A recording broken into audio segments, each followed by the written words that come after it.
नमस्ते, मैं हूँ निर्मल दौलियाल। आज का विषय है ध्यान। ध्यान का साधारण अर्थ है किसी एक विषय पर केंद्रित हो जाना। व्यक्ति के लिए सबसे कठिन कार्य भी यही है। किसी से भी बात करके देखिए, वह यही कहेगा कि थोड़े समय के लिए भी ध्यान केंद्रित रहना मुश्किल काम है। अनेक विषय और विचार आते जाते रहते हैं, ध्यान बढ़ जाता है। बिना एकाग्र हुए आप किसी से भी कार्य को सही ढंग से, पूर्णता से, उत्कृष्टता से नहीं कर सकते। कार्य की कार्य की बारीकियां आपकी समझ में नहीं आ सकती। आप विषय की गहराइयों को कभी नहीं छू सकते। प्रश्न यह है कि मन एकाग्र क्यों नहीं होता?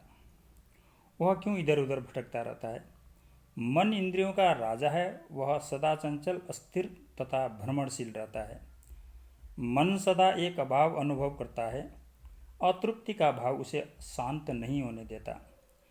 मन चाहता है शुद्ध ज्ञान और आनंद, जो उसका मूल स्वभाव है। जब उसकी यह भूख शांत हो जाती है तो मन की चंचलता भी शांत हो जाती है। मन आत्मा को चाहता है। आत्मा ही मन का आनंद है, मित्र है। सतरज तम के आवरणों के कारण मन आत्मा को देख नहीं पाता और पूरी उम्र उसे कण कण में खोजता रहता है। बहुर्मुखी होने के कारण ही आत्मा पास होते हुए भी दिखाई नहीं देती। ध्यान मन को अंतर्मुखी करने का मार्ग है, ताकि वह आत्मा को देख सके, आनंद प्राप्त कर सके। जो मन को नहीं जानता वह मन की गति, मन की चंचलता और इसे उत्पन्न अशांति को कैसे जान सकता है? बिना कारण को समझे वह निवारण भी नहीं कर सकता। मन कोई स्थायी तत्व तो नहीं है, यह चेतना का एक स्तर है, प्रवाह है। मन पैदा होता रहता है, विलीन होता रहता है। यह स्मृति, कल्पना और चिंतन का धरातल है। अंत इसकी चंचलता भी स्वाभाविक है। चंचलता का अर्थ है सक्रिय होना। यह उसके होने का प्रमाण भी है। मन को दमित करने की आवश्यकता नहीं है। इससे तो वह और अधिक चंचल होगा। उसे समझने की और उसके प्रभाव को नया मोड़ देने की जरूरत है। उसको समझने के लिए दृढ़ संकल्प की आवश्यकता है। मन के कार्यकलाप इंद्रियों पर आधारित होते हैं। बाह्य जगत के अनुभव इंद्रियों द्वारा मन तक पहुँचते हैं। इसी कारण मन बाह्य जगत की गतिविधियों से मुक्त नहीं हो पाता, अपितु जुड़ता चला जाता है। क्रिया और प्रतिक्रियाओं का एक सघन जाल बनता चला जाता है। आवश्यकता है इस जाल को बनने से रोकने की, अनावश्यक को रोकने की। इसके लिए कुछ समय निकालकर ध्यान करने की आवश्यकता है। आप शांत होकर किसी भी एक आसन में बैठ जाइए। धीरे धीरे लंबा श्वास लें और धीरे धीरे श्वास को छोड़ें। छोड़ने में तो अधिक समय लगना चाहिए। आपको स्वतः ही इसका परिणाम समझ में आने लगेगा। यह तो व्यायाम ही हुआ। इसमें आप प्रयास करके ध्यान को नासार्ग पर टिका लें। नासार्ग के अलावा कुछ दिखाई ही न दे। शेष इंद्रियां भी इसी के साथ क्रियाशील होने लगेगी। नेत्र श्वास को देखेंगे, कान भीतर की ध्वनि को सुनेंगे, नासिका का श्वास की हवा का तापमान देखेगी। जब इंद्रिय की चपलता शांत होने लगे तब चित्त को किसी एक विषय पर केंद्रित करें। इसको धारणा कहा जाता है। अब मन में केवल एक ही विषय चलेगा, धारणा। आध्यात्मिक भी हो सकती है, अधिदैविक या अधिभौतिक भी। हमारे यहाँ शास्त्रों में अनेक प्रकार की मुद्राओं का वर्णन मिलता है, जो धारणा को स्थायित्व देने की दृष्टि से महत्वपूर्ण मानी जाती है।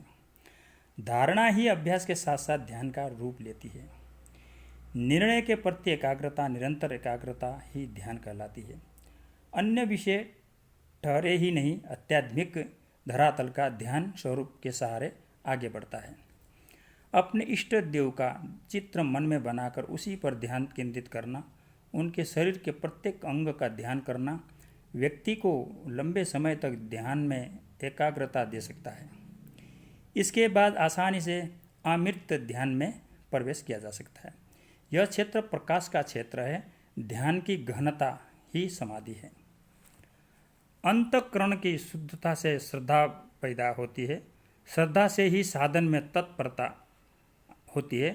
तत्परता से मन और इंद्रियों का निग्रह होकर आत्मा भाव में ध्यान हो पाता है। ध्यान की एकाग्रता का अपने आप में कोई मूल्य नहीं होता। मूल्य होता है ध्यान की विषय वस्तु का। जो एकाग्रता अपने अस्तित्व के प्रति जिज्ञासा पैदा करे, साधना की दृष्टि से वही बहुमूल्य है। इसी से स्वयं को पहचानने की उत्कृष्टता बढ़ती है। एक बार यह उत्सुकता जागृत हो जाए तो समझने का रास्ता मिल जाता है। आचार्य तुलसी ने लिखा है कि ध्यान की दो सबसे बड़ी बाधाएं हैं, अहंकार और ममकार। व्यक्ति अहंकार या ममकार से विकल्पों का सर्जन करता है। ध्यान के लिए निर्विकल्पता का विकास आवश्यक है। अहंकार व्यक्ति की चेतना को आवृत करता है और ममकार उसको सापेक्ष बनाता है। संस्कार के सारे संबंध अहंकार और ममकार से जुड़े हुए हैं। कषायों का विस्तार भी इन्हीं से होता है। जिस प्रकार खेती करने के लिए योजनाबद्ध ढंग से कार्य करना पड़ता है, भूमि को उर्वर बनाने के लिए खाद और पानी दिया जाता है, उसी प्रकार ध्यान का अभ्यास भी कर्मशः किया जाए तो परिणाम शीघ्र ही सही मिलते हैं। अभ्यास के साथ चित्त की निर्मलता बढ़े, विकल्प शून्यता बढ़े, मैत्री, ऋतुजा, पदार्थ वृत्ति, आत्मानुभूति और अमूर्छा के द्वारा चित्त को भावित करने से अहंकार और ममकार की ग्रंथियाँ खुलती हैं। कर्म संस्कार निर्मल होते हैं। इस प्रकार ध्यान की ठोस पृष्ठभूमि निर्मित हो जाती है। धन्यवाद।